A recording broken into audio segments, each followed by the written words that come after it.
سلام دوستان من، امروز میخوام بهتون یه غذای اصیل گیلان یاد بدم که باقالی‌قاتق هستش. 300 گرم باقالی کشاورزی داریم، 4-5 قاشق شوید، چند حبه سیر و 2 عدد تخم مرغ.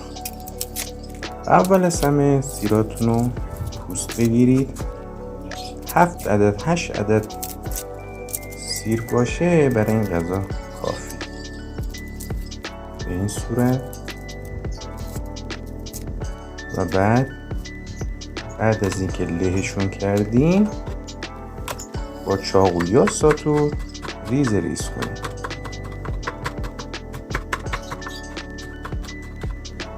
سیر رو با کمی روغن به مدت 1 دقیقه با کمی زردچوبه سرخ کنید. بیشتر از اون نذارید که میسوزه.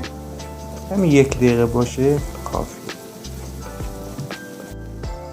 بعد باقالی رو داخلش بریزید. با کمی زردچوبه شوید رو بهش اضافه کنید و حدود 2-3 دقیقه تفت بدید. زیاد تفت ندید که تفت میشه. بعد آب اضافه کنید، آب جوشیده به اندازه یه بند انگشت بالاتر از باقالی. موقعی که بعد از 20 دقیقه که جوشید نمک و فلفل اضافه کنید. 20 دقیقه زمانش مناسب. 2 عدد تخم مرغ رو اضافه کنید، هم نزنید و سر قابلمه رو بذارید.